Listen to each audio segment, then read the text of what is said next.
Opinion: How India can navigate the New World Order in Trump 2.0. The issue before India is to navigate a so-called New World Order being created by dramatic developments at the international level on the political, security, economic and trade fronts. US President Donald Trump's Make America Great Again is a blueprint for economic recovery based on protectionism and deglobalization and revival of its depleted manufacturing sector. As the world's largest economy, the biggest consumption market, with huge capital resources, controlling the global financial system through the dollar as the world's reserve currency, Trump has cards to play. However disputable the results of his policy choices may turn out to be. With his decision to use tariffs against virtually all countries, including allies, in order to reduce America's yawning trade deficit and bring manufacturing back home in pursuit of bettering the economic future of America's middle class and creating more employment opportunities for the American worker, Trump has upended the existing rules-based international order incarnated by the WTO, an organization that has evolved from GATT under U.S. impulsion. At the end of the day, it has most often been economic rivalry, the search for markets, control over resources that has been the source of wars and conflicts historically. While an actual military conflict may not result from the unilateral moves by Trump on the trade front, the danger of his use of the tariff lever to browbeat his allies, partners, and adversaries alike could trigger trade wars between the major centers of economic power, with major consequences that could include lower global growth, economic recession, economic distress across countries, rise in poverty levels, and so on. The developing countries will particularly suffer, with, for instance, the attaining of UN-approved SDG goals by 2030, whose implementation has already lagged, getting delayed further. Trump has not only walked out of the Paris Climate Change Agreement, but his strategy for America's energy security also involves boosting domestically produced oil and gas as well as coal usage, which threatens to derail the agenda of decarbonization of the global economy. At the international level, the core developing country agenda at climate change negotiations to access technology and fund transfers from the developed world for attaining mitigation and adaptation goals will also get derailed. Multilateralism has already been faced with such a crisis that the UNGA devoted a special session 78th in September 2023 to reform of multilateralism. Trump is striking a further blow at multilateralism by also walking out of the WHO and the UN Human Rights Commission. He had walked out of the Iran nuclear agreement in his first tenure and is now threatening Iran, seen as politically and militarily weakened with the decimation of Hamas and Hezbollah and the ouster of Bashar al-Assad from Syria, with potential military action driven by Israeli security interests. With Trump imposing high tariffs on the EU and the EU threatening retaliatory tariffs, engaging Russia on Ukraine without involving Europe, openly interfering in European domestic politics, especially in Germany, the UK, and France in favor of right-wing parties, pressuring Europe to raise their defense budgets and ease the burden on the US to provide security to Europe under the NATO umbrella, not to mention the dismissive approach to Canada. The G7 itself will come under strain. The G20 platform that brought together the most developed and emerging developing countries to address issues of global interest collectively is coming under pressure, with the US not attending the G20 Foreign Ministers Conference in South Africa. Whether Trump will attend the G20 summit is moot. The US is slated to take over the G20 presidency after South Africa, which casts a shadow on its functioning in the future. It is most likely that the thrust given to the G20 agenda, especially by India, to give priority to the concerns and priorities of the global South will lose steam.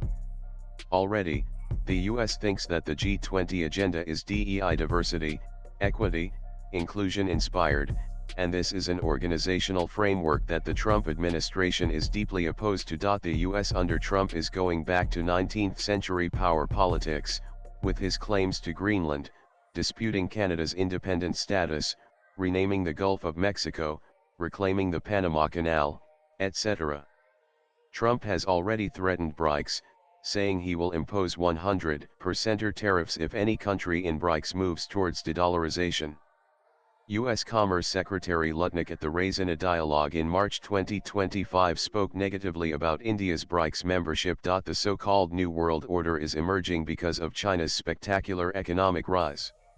China's domination of global manufacturing and control over critical supply chains, its status as the largest exporter and now making remarkable strides in advanced technology and innovation is a challenge that India too faces, along with the West in general. Even as China is a security threat to India on our border, in our neighborhood as well as in the seas around us, we have to engage China nonetheless. We have not closed our doors to China, are engaging it at high political and military levels and continue our trade ties with it to the point that it is today our biggest or second biggest partner in trade in goods as an individual country, with bilateral trade reaching over 130 billion. India cannot dispense with intermediates from China for its export products, including APIs for our pharmaceutical industry. There is a growing debate in India on loosening the restrictions we have imposed on China in various domains after the clash in Galwan in 2020, and some steps have been taken or agreed to in principle with regard to resuming air flights, visas for journalists, tourism, an easier visa regime for Chinese technicians to install equipment imported from China, and student exchanges, etc. This pragmatic approach is also backed by a security approach involving cooperation with the US and others to deter China, such as our membership of the Quad, our support for the Indo-Pacific concept, the Malabar exercises, and so on. We have to consider the fact that we cannot control the future trajectory of US-China ties. Whether they become better or worse, we should not become hostage to US policies towards China. The US and China are confronting each other in the Western Pacific, and the Taiwan issue is fraught with danger. If there is a rollback of US power, it will be in this region, and hence the stakes for the US are very high. The US would want to deter China but also avoid a military conflict. Their economies have become very intertwined. The tariffs imposed by Trump on China and China's retaliation create huge uncertainties. A trade war between the world's largest economies is fraught with great danger. We should, therefore, maintain some independence in our policies towards China. We have also to keep in mind our membership of BRICS, the SCO, the Russia-India-China triangle, our relations with Central Asian countries. As in all these formats, we have to engage with China as constructively as possible. India's priority is economic development, for which India needs a stable world order, international peace, and cooperation. India would want to pursue its national interest through cooperation, not confrontation. This means not choosing sides, being able to talk with all sides, with a view to acting as a bridge internationally, but not in terms of mediating conflicts, but being useful to the extent that contending sides would want. Any peacemaking has to be under the UN umbrella. We have to preserve our strategic autonomy to the extent possible, though no country in a globalist system that is based on interdependence can maintain full strategic autonomy. This autonomy is also anchored in our becoming the voice of the Global South, our strategic partnerships with a score of countries based on working on shared bilateral interests on a longer-term basis. As part of our strategic autonomy, preserving our ties with Russia remains a priority, even as we expand our relations with the US. Our common interests with Russia include a stable, peaceful, multipolar world, an effective UN and a multilateral system, opposition to unipolarity, a more equal global system, respect for diversity, working together in BRICS and the SCO. It also includes opposition to a policy of imposing sanctions and of weaponizing the US dollar.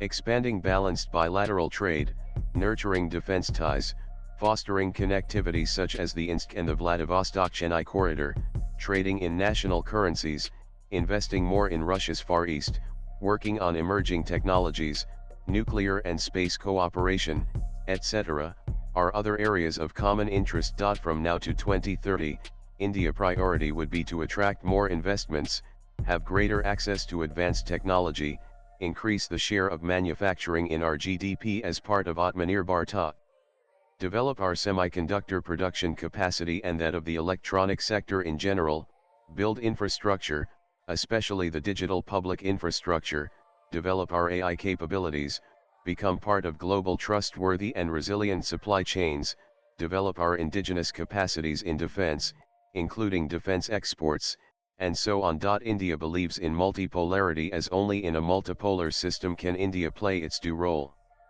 We see a cooperative multipolar world, not a confrontational one. It should not result in new divisions, with the non-Western and Eurasian countries forming a bloc against the Western bloc. India would not want multipolarity to be directed against either the US or Europe. With both of them, India has and is developing close ties as part of its policy of friendship towards all.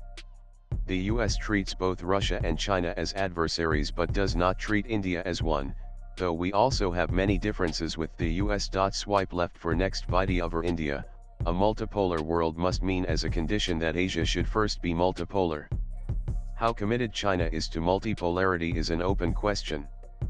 Does it really want AG2 eventually, given that on broad parameters it is becoming a peer power of the US? Kanwal Sibal is a former Indian Foreign Secretary. He was India's ambassador to Turkey, Egypt, France, and Russia. Views expressed in the above piece are personal and solely that of the author. They do not necessarily reflect News 18's views. Latest blogs.